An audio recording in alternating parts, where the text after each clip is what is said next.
As I promised to bring the second part of the previous video, which was mutual fund basics, so here it is for you guys, where in this part we'll learn how to invest for beginners, students, as well as for job professionals. And by the way, if you haven't watched that previous video of these series, then you can find the link in the description below, or you can find the I button above.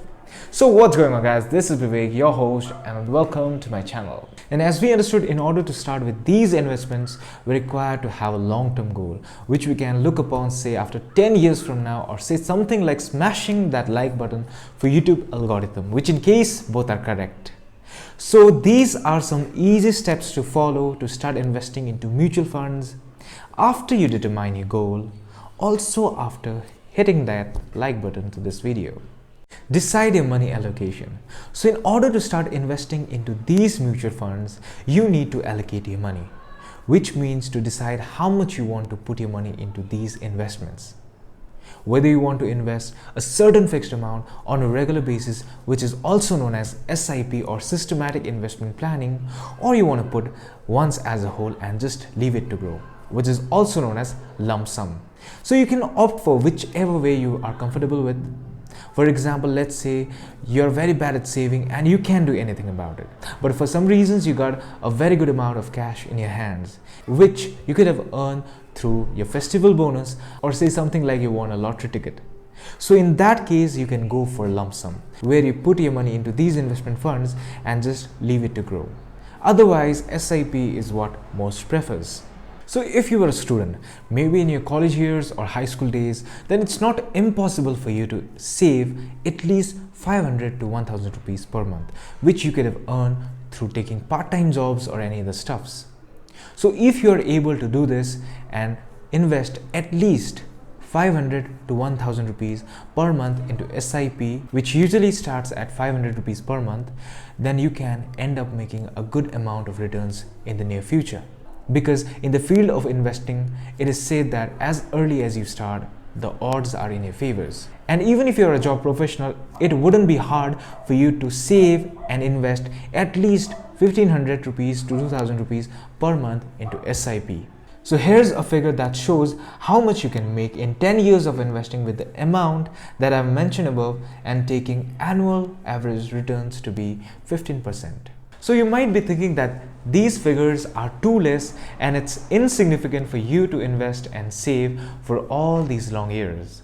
But in that case, not to forget, you can also increase or decrease your investment amount anytime you feel like to. Or you won't be charged, or your account won't go default if you skip your regular investments.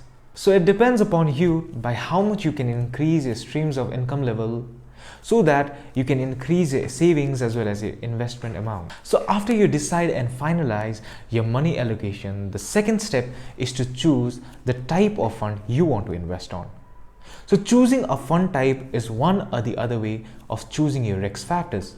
Although mutual funds are much safer than any other market investments, but it's always better to be on a safer side.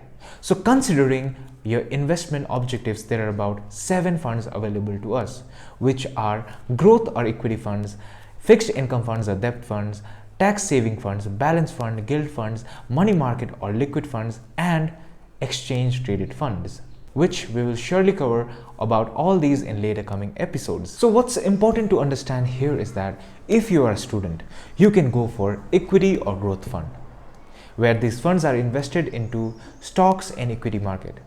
Although the risk does exist more than any other fund, but considering your age, it's possible for you to take some good amount of risk, because for most of you, you may not have the responsibility to run your family for now. So it's good if you can go for equity or growth fund, which in turn can provide you with much better returns in the near future. And if you are a job professional, then it's always better to be on a safer side and opt for debt funds or tax saving funds, which offer moderate to lower risks and can also provide you with good returns as well. Now the third thing that comes up is choosing your investment platform.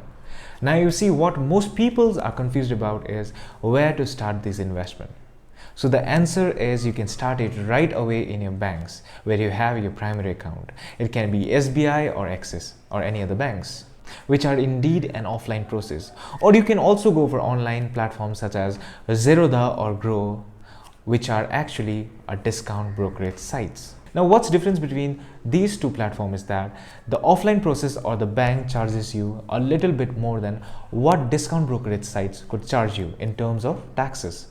But also to note that though one being online and another being offline, the ease of investment can be found in both the cases, which means the investment is automated and you don't have to visit banks every now and then, even if you choose offline process. So whether you are a job professional or a student, you can opt for either ways. If you want to go for offline for the sake of concern and service, you can go for it. Now, the fourth or the last step involved in this process is to keep your documents ready for KYC. That is your PAN card, Aadhaar card and photos of yours for submission. So after submitting it online or say offline, you are done with the process and finally you can start investing into these funds, and congratulations. Also, not to forget that you can choose your own date for investing, that is when you want your money to go from your bank account to these funds. So that's all, and there you go, becoming an investor. But also do remember that when you start investing for the first time, you might get frustrated or even panicky when you see your investment value decrease sometimes, which is in fact inevitable as the market are always volatile no matter what. But what I've understood and learned from reading all those books and bit of my experience into these investment type is that no matter what, you should always be disciplined and have patience over your investments, even if the market fluctuates or it takes time. Also, one thing to remember is that all the successful investors have few things in common. That is, they have discipline, courage and patience over the investment, even in the difficult market scenarios. So with this, who knows, you might end up being a future millionaire. As somebody said, skies are the limit for those who have determination and discipline to work for it. So all the best for your investing journey and hope you create a good amount of returns in the near future. And if this video was helpful, then don't forget to subscribe my channel and turning on your notification bell for more such updates. Till then, thank you so much. See you in the next video. Bye bye.